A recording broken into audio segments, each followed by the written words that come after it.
जो और दलितों में कास्टिज्म की बात आप कर रहे हैं ना, ये इतनी इम्पोर्टेंट जी बात है।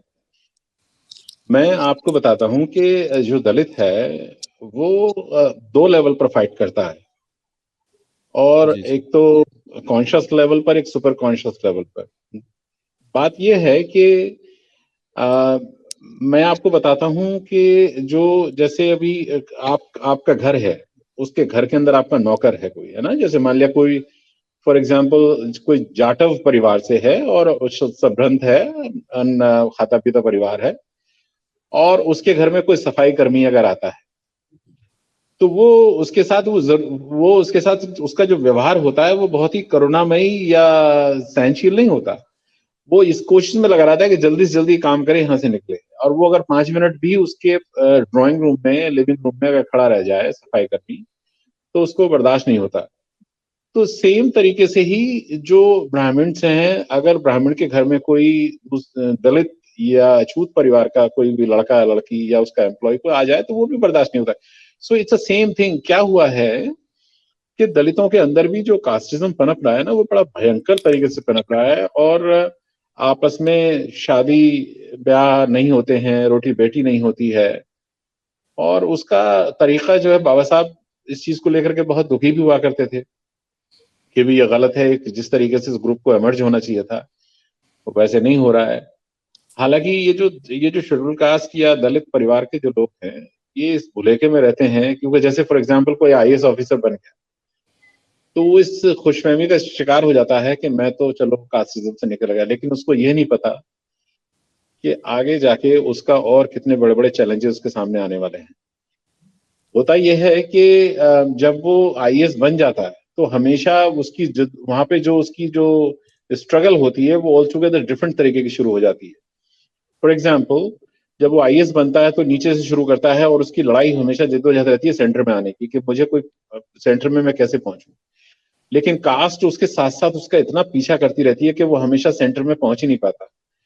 लिहाजा क्या होता है, ये पूरा सिस्टम इस तरीके से डिजाइन कर दिया गया है कि उसमें उसकी स्थिति वही होती है जो अपने इस कास्ट सिस्टम के अंदर होती है, चाहे वो ब्यूरोक्रेसी में हो, चाहे वो पॉलिटिक्स में हो, चाहे वो पुलिस में हो, या किसी और महकमे में हो। जहां भी वो जाएगा वहां पर वो लोवेस्ट पायदान जो है वहीं पर उसकी स्थिति होगी। मैं एग्जांपल आपको देता हूं। आप किसी भी सरकार को उठा के देख लीजिए, उसमें जो सोशल वेलफेयर मिनिस्टर को जो बनाते हैं वो हमेशा दलित ही होता है ज्यादातर।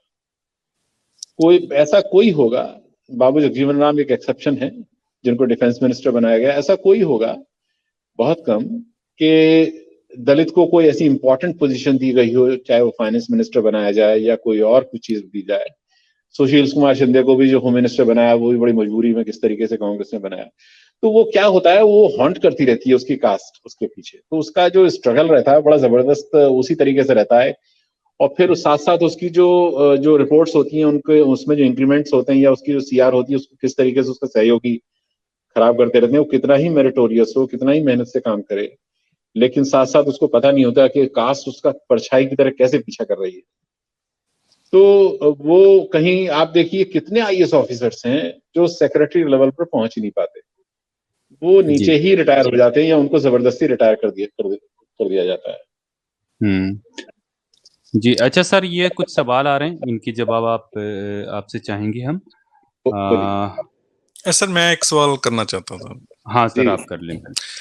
सर देखिए, मैं आपकी बातें भी मेरे ताया जी भी आईटीएस रिटायर हुए हैं, मेरे फादर भी बहुत अच्छी अच्छी पोस्टों से हम घर में रिटायर हुए हैं। मैं सर ये जानता हूं, जो आप कह रहे हैं कि बौद्धिक लड़ाई ही लड़नी चाहिए, बौद्धिक लड़ाई भी सर जरूरी है।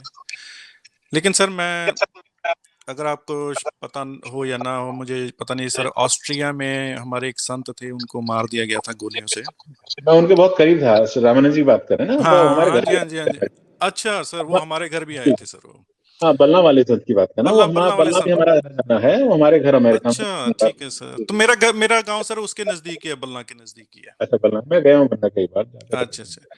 तो सर वो क्या हुआ जब उनकी डेथ हुई, तो आपको पता है कि बहुत तोड़ फोड़ हुई थी पंजाब में। जी जी। ठीक है सर, बहुत जगह सर ये बौद्धिक लड़ाई जो है ना, ये सर हम बहुत देर से लड़ रहे हैं। मैं भी बहुत देर से लड़ रहा हूँ, मेरे फादर भी बहुत ज्यादा, हमारे देर से ये लड़ाई चल रही है सर। ये एक न्यू सेंस वैल्यू जो होती है ना, कभी कभी सर मुझे ये लगता है, मैं हो सकता है मेरी बात से आप एग्री ना करें, एक सर न्यू सेंस वैल्यू जो है ना, ये भी कभी कभी सर इस्तेमाल करनी पड़ती है। देखिए, ये है तो अलग सी बात ये कि यार न्यूसेंस वैल्यू एक लफ्ज़ ही ऐसा है कि उसमें न्यूसेंस ही आ गया। लेकिन सर अगर आप पे कोई चढ़ता ही रहे ना, जैसे हमारे गांव में सर मेरे फादर बताते हैं कि जब वो छोटे थे, या हमारी मम्मी जो वो बताते हैं कि पहले हम पे जुल्म बहुत होता था, कोई ना कोई कुछ ना कुछ कह जाता था। लेकिन सर जब आपके ऊपर कोई हमला करने आए, है ना, आपको उसका मुंह तोड़ना पड़ेगा सर। सर अगर आप उसका सर मुंह एक बार तोड़ दोगे ना, तो जी मैं कर दूं वो सर दोबारा उसकी हिम्मत नहीं होगी। आप सर इस पे क्या कहते हैं?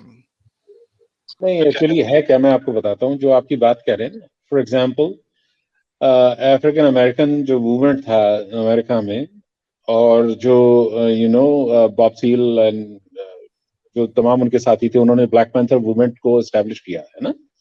हाँ जी, और उसी को इमिटेट करते हुए इंडिया के अंदर दलित पैंथर नामदेव हसल और तमाम लोगों ने बनाया। ठीक है जी, आपने पूरी हिस्ट्री आपके सामने एटिका डॉक्यूमेंट्री देखी क्या आप? एटिका, हाँ देखा है जी। तो ये मैं आपको बताना चाहता हूं कि जो रेजिस्टेंस है या रेजनमेंट है जो आप करते हैं, वो ठीक है, वो सही वक्त पे करना चाहिए। जो आपने अभी जो कर रहे थे, अगर उस परिप्रेक्ष्य में पूछ रहे हैं, तो उसमें तो मैं नहीं कहूंगा, it was your personal dialogue with him. But as a community level पर जब आप जाएंगे, तो रेजिस्टेंस में क्या होगा कि ज्यादातर केसेस में क्या होता है कि दलितों का ही नुकसान होता है। वो नुकसान ऐसे होता है कि बाबा साहब never supported bloody revolution and he always wished कि हमें ब्लडलेस सर्जरी करनी है। कॉन्स्टिट्यूशन जो दिया है हमें, वो एक ऐसा इंस्ट्रूमेंट है, ऐसा ब्रिटिश है हमारे लिए। वो ऐसा कॉन्ट्रैक्ट बाबा साहब, देखिए what is a constitution? Constitution is a contract between public and the government. और उस कॉन्ट्रैक्ट के अंदर हमारे लिए जो सब कुछ लिखा गया बाबा साहब ने, वो इतना जबरदस्त तरीके से कूट कूट के उसकी हर लाइन के अंदर हमें वो अधिकार दे दिए गए जिसके लिए हम लड़ेंगे। मैं मानता हूँ जस्टिस सिस्टम जो है इंडिया का बहुत रॉटन है और वहां बहुत बुरी हालत है, but at the same time hope is there. आज देखो द्रौपदी जी प्रेसिडेंट बनी है, उससे पहले आपके कोविंद साहब थे। आपको याद होगा भाई साहब, मुझे नहीं पता आप किस एज ग्रुप में हैं, एक कुम्हेर एक जगह है राजस्थान के पास, राजस्थान के अंदर ही आती है। मुझे नहीं पता सर। कुम्हेर के अंदर क्या हुआ कि कुम्हेर गांव के अंदर एक जाटव, नेम सिंह नाम का एक जाटव था, वो काफी जुझारू था आपकी तरह। तो वहां पर जाट जो थे, उन्होंने क्या काम किया कि गांव को चारों तरफ से बंद करके और दलितों की बस्ती में आग लगा दी पूरी। और उस बस्ती के अंदर जब आग लगा दी, तो बहुत सारी जो भैंसें थी, जानवर थे, बंधे बंधे मर गए। और कुछ लड़कियों की जो तलवार लेके उनके घर में घुस के उनकी इज्जत खराब करी, कुछ लोगों के हाथ काट दिए तलवार से, है ना। तो काफी हंगामा हुआ। ठीक है, तो हुआ ये कि उस टाइम पे बूटा सिंह जी और बीपी मौर्य, रामविलास पासवान, जिनका नाम आपने सुना होगा। हाँ जी, हाँ जी, हाँ जी।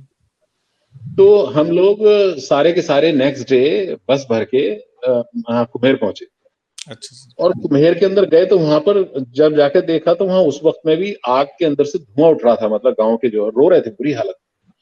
तो मैं आपको बताना चाहता हूं कि जब हम दिल्ली वापस आए, तो उस वक्त में सारे मेंबर्स ऑफ पार्लियामेंट ने डिसाइड किया कि हमें राष्ट्रपति की तरफ मार्च करना है, राष्ट्रपति से डिमांड करनी है कि जो कुछ हो रहा है अच्छा नहीं। और बीजेपी गवर्नमेंट थी उस टाइम पर, भैरव सिंह शेखावत चीफ मिनिस्टर थे। ठीक है जी, ठीक है। तो शंकर दयाल शर्मा जो थे वो प्रेसिडेंट थे। उन्होंने भाई साहब 106 मेंबर ऑफ पार्लियामेंट ने जब मार्च किया रायसीना हिल पे, तो he refuse to meet them. Can you imagine? तो उस वक्त में डिसाइड किया गया यूनानिमसली कि हम अगला प्रेसिडेंट जो होगा वो हमारा दलित होगा। ठीक है, उसके लिए हम लोगों ने कैंपेन, सब लोगों ने प्लान किया, कैंपेन हुआ, सब लोग सारे लोग मिलकर लड़े। और उसके बाद हमसे ये आर्गुमेंट देने लगे, जैसे अभी ये शर्मा जी दे रहे थे इधर बैठे हुए, बहुत लोग थे ऐसे कि अभी दलित राष्ट्रपति बना के क्या हो जाएगा। तो हमारा आर्गुमेंट था अगर कुछ नहीं हो जाएगा तो बना दो, क्या फर्क हाँ, पड़ता है। सही बात में। जब आपको यही है कि राष्ट्रपति का रबड़ स्टैंप होता है, कुछ नहीं होगा तो बना दो। खैर वो इतना प्रेशर हुआ प्रधान साहब कि उन्होंने उपराष्ट्रपति बना दिया के.आर. नारायण साहब को। हाँ जी, हाँ जी सर। और के.आर. नारायण साहब बहुत ही डिस्टिंग्विश्ड कैरियर था उनका, बहुत पहुंचे हुए दानिश्वर थे, जी, इंटेलेक्चुअल जी, थे, है ना। जी, जी। तो वो प्रेसिडेंट बने, और प्रेसिडेंट जब बने तो जब चीफ जस्टिस ऑफ इंडिया बनाने की बात आई तो उनके सामने जो फाइल गई तो उन्होंने उस वक्त जो उस फाइल पे कमेंट करके क्या रिफ्यूज किया था आपको मालूम? नहीं सर। तो जस्टिस बालाकृष्णन जी जो हैं, हम उनके भी करीब रहे हैं, फिर वो उनको जस्टिस बनाया गया बालाकृष्णन जी को गुजरात से बुला करके, जी, और जी। Chief justice. तो एक ताकत बहुत होती है प्रेसिडेंट की, और हमेशा ऐसा नहीं है, अभी उसके बाद ये ताकत बढ़ती चले जाए तो वो दिन दूर नहीं कि आपका प्रधानमंत्री भी होगा, आप देखते रहिए। तो मैं ये कहना चाह रहा हूं कि जो रेजिस्टेंस है, जिस आर्गुमेंट की आप बात करें, वो अपनी जगह ठीक है, लेकिन हमारी जो स्ट्रगल है, हमारी जो बहस है, वो सिर्फ यह है कि हम प्रेसिडेंट तक, रायसीना हिल तक तो पहुंच गए, अब प्रधानमंत्री हमारा कैसे बने। जिस दिन हमारा समाज का कोई आदमी प्रधानमंत्री बन गया तो पूरी की पूरी पॉलिसीज और उसका ओरिएंटेशन सब चेंज हो जाएगा, और पूरा का पूरा रैशनैलिटी बेस्ड और साइंटिफिक टेम्परामेंट के साथ उसको इंप्लीमेंट किया जाएगा। अभी क्या हो रहा है कि बड़ी रैशनैलिटी के साथ सब कुछ हो रहा है। आप अंदाजा लगाएं, मैंने अभी कुछ दिन पहले एक ट्वीट किया था प्रधानमंत्री जी को कि भाई आप सारे काम कर रहे हैं तो आप कम से कम एक ऐसा आदेश पारित कर दीजिए कि जितने भी बैंक हैं आपके यहाँ के भारत में, तो तकरीबन 12 लाख या 12 से 15 लाख के करीब ब्रांचेस हैं बैंक्स की, तो हर बैंक लोन देता है। तो आप ये आदेश पारित कर दें कि भाई एक मैनेजर को हर ब्रांच को कम से कम 3 से 5 दलितों को 10 लाख से लेके 1 करोड़ रुपए तक का एक लोन देगा हर ब्रांच को। और अगर मैनेजर वो लोन एक साल में वो इतना लोन नहीं देता है 4 या 5 दलितों को, तो उसका प्रमोशन नहीं होगा।